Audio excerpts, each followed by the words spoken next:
नमस्कार दोस्तों, आपका स्वागत है हमारे यूट्यूब चैनल में। आज की इस वीडियो में जैसा कि आप सभी देख पा रहे हैं कि हम बच्चों को छोटा से अनार और बड़ा से आम मतलब कि स्वर और व्यंजन जो होता है वो कैसे सिखाएं घर पर बहुत आसान तरीके से। तो देखिए, सिखाने के लिए मैं आपको यहाँ पे कुछ बहुत इजी से स्टेप्स बताऊंगी जो कि आप अगर फॉलो करते हैं ना तो आप बच्चों को इजीली सिखा ले जाएंगे। चलिए विदाउट वेस्टिंग टाइम आज का वीडियो स्टार्ट करते हैं दोस्तों। सबसे पहली बात, जब भी आप अपने बच्चों को ये जो स्वर या व्यंजन सिखाते हैं, सबसे पहले हम लोग स्वर ही सिखाते हैं। तो हम अपने बच्चों को एक एक स्वर लेकर के चलते हैं, जैसे कि छोटा से अनार, छोटा से अनार। ठीक है, 2 दिन तक बच्चों को इसकी प्रैक्टिस कराते हैं। जब बच्चा इस तरीके से छोटा से अनार लिखने लगता है, देन उसके बाद हम बच्चों को फिर बड़ा से आम बताते हैं। ठीक है, तो इसी तरीके से जब बच्चे को आप पढ़ा रहे हैं, फिर आगे आप बच्चे को छोटी सी इमली बताएंगे। ठीक है ना, फिर उसके बाद बड़ी से ईंख बताएंगे। इस तरीके से आप बताते हैं।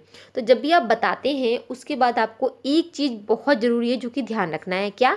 कि आप जो है बच्चों को जैसे आपने 4 अक्षर बच्चों को सिखाए हैं, तो उसके बाद आपके बच्चों को पता होना चाहिए कि सीक्वेंस क्या है। एक तो फर्स्ट पॉइंट कि इसका सीक्वेंस क्या है। ऐसा तो नहीं कि बच्चा छोटा सा अनार फिर इसे इमली लिख रहा है, ऐसा नहीं होना चाहिए। बच्चे को एक तो सीक्वेंस आना चाहिए कि ये छोटा सा अनार, उसके बाद ही बड़ा से आम आता है, और फिर उसके बाद छोटी सी इमली आती है, फिर बड़ी से ईंख आती है। इस तरीके से तो बच्चे को सीक्वेंस भी पता होना चाहिए। तो उसके लिए आप ये जो आप देख रहे हैं, इस तरीके की जो मैट है वो आपको इजीली किसी भी इस जो स्टेशनरी शॉप होती है वहाँ पे मिल जाएगी। आप ज़रूर अपने बच्चों के लिए परचेज़ कीजिए, उन्हें बहुत बहुत हेल्प मिलेगी। मैं नहीं कहती कि आप जो बच्चे को पूरे ही एक साथ दे दीजिए, नहीं। आपने बच्चे को 1 और 2 लेटर आज आपने सिखाए हैं, जैसे छोटा आ बड़ा, तो आप यही 2 दीजिए और बच्चे को बोलिए कि इसको लगाइए सही से, कैसे लगेगा। तो बच्चे के एक तो छोटे छोटे हाथ होते हैं, क्योंकि बच्चे छोटे हैं, वो सीख रहे हैं। तो एक तो बच्चों को इनके साथ में प्ले करने में भी मज़ा आता है, और प्लस वो प्ले करते करते सीख भी जाते हैं। जब आपका बच्चा छोटा से अनार बड़ा से आम लगाने लगता है, उसको आ जाते हैं, जब आप उसके बाद आप आगे के जो स्वर हैं उनको इंट्रोड्यूस कराते हैं, और 2 ऐड कर दीजिए उसमें। ठीक है, फिर बच्चे को दीजिए। अब बोलिए इस तरीके से कि बेबी आप ये लगाइए, आप कि कैसे लगाएंगे। तो बच्चा खुद से तो इसमें सर्च करेगा कि इसमें से छोटा से अनार कहाँ है। इससे एक तो बच्चे को रिकॉग्नाइजेशन की बहुत अच्छी प्रैक्टिस होगी कि उसको 4 में से रिकॉग्नाइज करना है कि छोटा से अनार कौन सा है। तो बच्चा इसको उठाएगा। फिर बच्चे की एक तो फिंगर ग्रिपिंग भी अच्छी होगी, क्योंकि वो इसमें इस तरीके से मतलब फिट करेगा। उसका मतलब एक नहीं बोलते जिसको कोऑर्डिनेशन, वो भी बहुत अच्छा होगा। बच्चा इसमें फिट करेगा और उसके बाद ऐसे करेगा, अपने लिए खुद से मैट बनाएगा। छोटा से अनार बड़ा से आम, और देन फिर छोटी सी इमली। इनमें दोनों में से कौन सी है, क्योंकि बच्चे काफ़ी कंफ्यूज होते हैं। तो बच्चे को पता होगी तो वो खुद ब खुद से लगा देगा कि छोटी से इमली, उसके बाद फिर बड़ी से ईंख। ठीक है, इस तरीके से। तो बच्चे जो है एक तो इसके साथ में खेलते भी हैं और साथ ही साथ में इससे सीखते भी हैं। यकीन मानिए, आपने 4 अक्षर सिखाए, आप बच्चों को चारों अक्षर दे दीजिए, खेलने दीजिए। उसके बाद आप आगे के 2 जब इंट्रोड्यूस करा देते हैं, जैसे कि ऊ से उल्लू सिखा दिया और फिर ऊ से ऊन सिखा दिया, फिर ये 2 और दे दीजिए बच्चे को खेलने के लिए।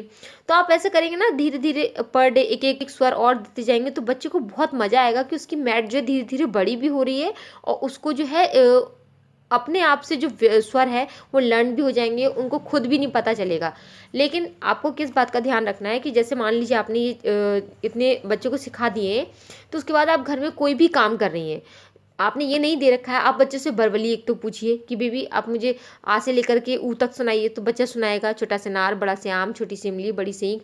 तो आपको कम से कम दिन में 2 से 3 बार बच्चे से वर्बली पूछना है।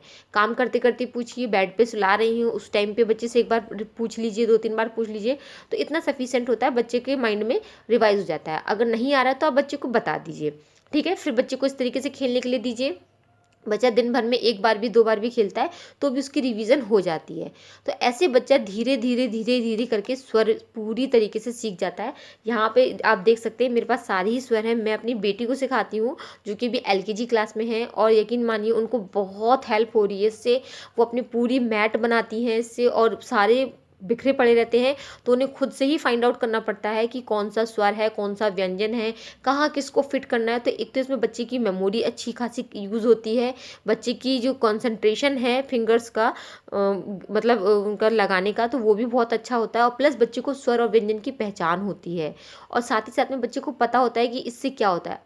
जैसे आपके घर में मान लीजिए मतलब मेज है, तो माँ से मेज, अलग अलग वर्ड्स भी आप बच्चों को बताने की ज़रूर से ज़रूर कोशिश करिए, जिससे कि बच्चों को ज़्यादा से ज़्यादा वस्तुओं के बारे में पता चले और उसकी जो स्पीकिंग है बोलने की वो बहुत अच्छी हो सके। तो आप इस तरीके की जो चीज़ें हैं अपने बच्चों के लिए ज़रूर मंगाइए दोस्तों। अगर आपके बच्चे को हिंदी के जो आ से अनार आ से आम सीखने में बहुत दिक्कत हो रही है तो आप इस तरीके की जो मैट है वो बच्चों के लिए मंगाइए। इंग्लिश की आती है लेकिन हिंदी की भी आती है, बच्चों के लिए बहुत बहुत हेल्पफुल होगी।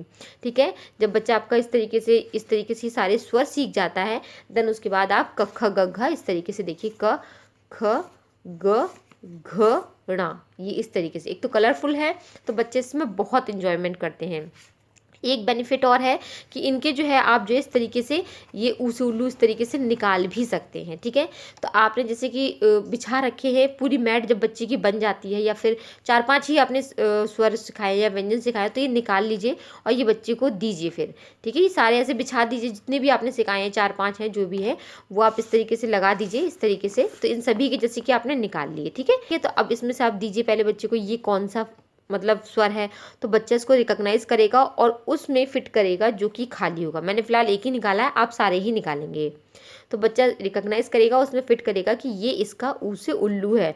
तो यकीन मानिए बच्चे का जो स्वर और व्यंजन है वो बहुत अच्छा हो जाएगा, बहुत अच्छी तरीके से उसकी पकड़ हो जाएगी और आगे उसको हिंदी पढ़ने में कोई भी प्रॉब्लम नहीं होगी। तो इस तरीके की जो गेमिंग है, इस तरीके की जो मैट है वो आप जरूर परचेज कीजिए। अमेजोन पे इजीली मिल जाती हैं दोस्तों, और बच्चों के लिए 100-200 का अगर आप इस तरीके की इन्वेस्टमेंट करते हैं तो बच्चों के लिए लाइफ लॉन्ग बहुत अच्छी ही चीज़ है ये।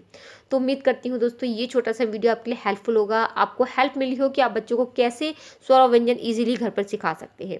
अगर ये वीडियो पसंद आया हो और आपके लिए हेल्पफुल रहा हो तो प्लीज़ दोस्तों वीडियो को लाइक करना बिल्कुल मत भूलिएगा। इस वीडियो को शेयर जरूर कीजिएगा अदर पेरेंट्स के साथ में, जिससे उनकी भी हेल्प हो सके। और इसी तरीके की यूज़फुल वीडियोस देखने के लिए कि बच्चों को कुछ भी चीज़ें हम पहली बार कैसे सिखाएं, न्यू बच्चे हैं उन्हें नहीं समझ में आ रहा किस तरीके से सिखाएं, तो प्लीज़ चैनल को सब्सक्राइब जरूर कीजिएगा। मैं आपके साथ में वो सारी वीडियोज़ शेयर करती रहती हूँ जो कि मैं अपने बच्चों के साथ में एक्सपेरिमेंट करती हूँ उनको पहली बार सिखाने में। तो चलिए मिलते हैं अगली वीडियो में, तब तक के लिए नमस्कार, थैंक